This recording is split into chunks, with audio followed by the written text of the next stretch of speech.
Welcome to a warm, cozy winter vibe episode of Cup Shop with Adil. दोस्तों, black coffee की कहानी शुरू होती है 9th सेंचुरी इथियोपिया से। कॉफ़ी का जो ग्लोबल सफ़र है वो, जैसे मैंने आपको बताया कि यमन के सूफिया इसको इस्तेमाल किया करते थे। शायद आपके इल्म में ये ना हो कि ब्लैक कॉफ़ी में 0 कैलोरी होती है, बिल्कुल 0। अच्छा दोस्तों, कॉफ़ी बीन्स की 4 मेन टाइप्स होती हैं: अरेबिका, रोबस्टा, लाइबेरिका और excelsa. Black coffee is not just a drink, it's a 1000-year journey of faith, culture and human connection.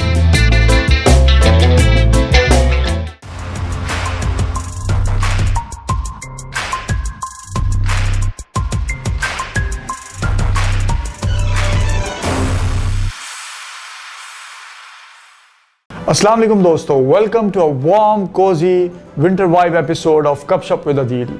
आज हम एक ऐसी चीज़ की बात करने वाले हैं जो सर्दियों में हमारी जान होती है और हमें तहफ़्फ़ुज़ का एहसास भी देती है और कुछ गर्मी भी देती है।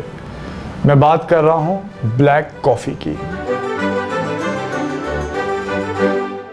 But today I'm not just going to talk about its taste or its recipe, बल्कि मैं इस पे बात करूँगा कि इसकी हिस्ट्री क्या है, ये कैसे हम तक पहुँची, where it started, how it traveled, और मुस्लिम्स और सूफिया जो थे, मुस्लिम सूफिया, उनका क्या किरदार था इसको फैलाने में। और ब्राज़ील जो कि आज कॉफ़ी का सबसे बड़ा प्रोड्यूसर है, 35% ऑफ द वर्ल्ड कॉफ़ी जो है वो ब्राज़ील प्रोड्यूस करता है। हालांकि वो इसकी बर्थ प्लेस नहीं है कॉफ़ी की, तो आखिर ब्राज़ील क्यों इसका सबसे बड़ा प्रोड्यूसर है। चलिए शुरू करते हैं अब इस एरोमेटिक सफ़र को। दोस्तों, ब्लैक कॉफ़ी की कहानी शुरू होती है 9th सेंचुरी इथियोपिया से। वहाँ एक शेपर्ड था जिसका नाम था कल्दी। वो अपनी बकरियाँ चराता था। एक दफ़ा उसने नोट किया कि जब उसकी बकरियां एक ख़ास किस्म की लाल बेरीज़ को खाती हैं तो रात भर बहुत एक्टिव रहती हैं और वो नाचती रहती हैं। वो ये बेरीज़ लेकर अपने लोकल मॉनेस्ट्री में मॉन्क्स के पास लेके गया और उनको टेस्ट कराई। उन्होंने जब ये इसको टेस्ट किया और उसका इस्तेमाल किया तो उनको भी ये महसूस हुआ कि ये बेरीज़ खाने से उनको रात भर इबादत पे बहुत मदद मिलती है, उनको नींद नहीं आती और वो एक्टिव रहते हैं। ये थी दोस्तों कॉफ़ी की पहली इंट्रोडक्शन।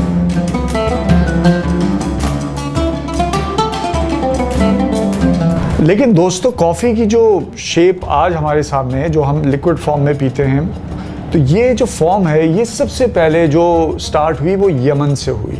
क्योंकि जो मैंने आपको इथियोपिया की बात बताई तो उस वक्त वो लोग तो उसको एज अ पेस्ट इस्तेमाल करते थे। उस वक्त तक उसको हमारी तरह जैसे हम कॉफ़ी पीते हैं उस तरह नहीं होती थी। तो जिस अंदाज में हम आज कॉफ़ी पीते हैं वो यमन से स्टार्ट हुई और लगभग ये भी 14th और 15th सेंचुरी के वक्त की मैं बात कर रहा हूँ।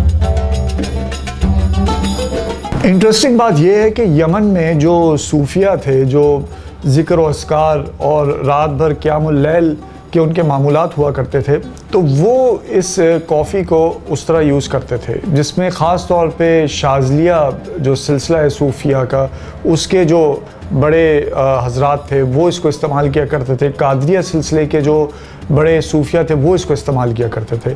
तो ये आप कह सकते हैं कि उस वक्त ये एक क्लोज्ड सूफ़ी कल्चर के अंदर जो है कॉफ़ी इस्तेमाल हुआ करती थी यमन में।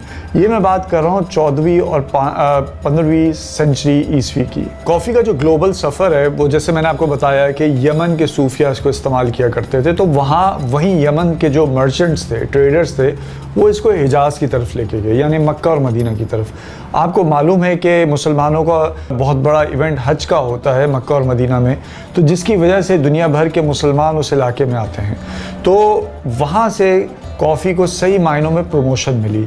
और मैं अगर ये कहूँ कि मक्का और मदीना पहले कॉफ़ी हाउसेस की सिटीज़ थे, तो ये मैं इसमें गलत नहीं होऊंगा। दोस्तों, इंटरेस्टिंग बात ये है कि मक्का और मदीना से ये कॉफ़ी हाउसेस जो हैं, ये कल्चर ये इस्तांबुल में भी आया और वहाँ जो पहले कॉफ़ी हाउसेस खुले वो कैवाहन के नाम से थे।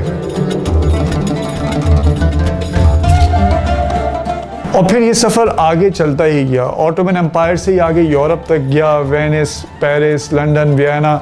इधर सबसे पहले यूरोप के अंदर कॉफ़ी हाउसेस ओपन हुए।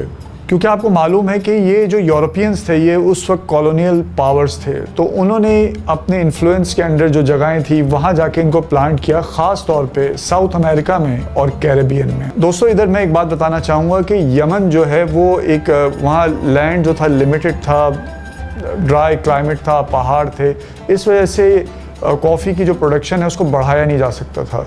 लेकिन जो ब्राज़ील था वो वेदर भी उसका ह्यूमिड था, रेनफॉल भी बहुत ज़्यादा थी और ह्यूज लैंड था, जिसकी वजह से 17th सेंचुरी में वहाँ ह्यूज प्लांटेशन की गई और इस वजह से वो आज कॉफ़ी प्रोडक्शंस का किंग है। अच्छा दोस्तों, कॉफ़ी बीन्स की 4 मेन टाइप्स होती हैं, अरेबिका, रोबस्टा, लाइबेरिका और एक्सेल्सा।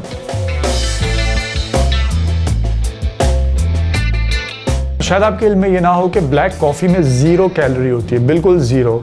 हाँ, अगर आप उसमें मिल्क या शुगर मिला दें तो ज़ाहिर बात है कैलोरीज हो जाएंगी, लेकिन black coffee is totally 0 calorie.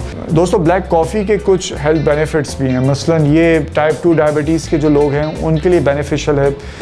It's rich in antioxidants और ये इंक्रीजेज योर मेटाबॉलिज्म और ये आपके ब्रेन को अलर्ट रखता है, और जो लोग जिम वगैरह जाते हैं उनको भी ब्लड सर्कुलेशन क्योंकि तेज़ करता है कॉफ़ी पीने के बाद, तो ये उनको भी बेनिफिट देता है। तो दोस्तों है ना इंटरेस्टिंग बात कि आज के जो मॉडर्न कॉफ़ी हाउसेस हैं, मसलन स्टारबक्स है, कोस्टा वगैरह, अगर आप अमेरिका में बैठे हुए हैं या यूरोप की किसी कंट्री में बैठे हुए हैं, तो इनका जो डीएनए है, कल्चरल डीएनए है इन कॉफ़ी हाउसेस का, वो कहाँ से मिलता है?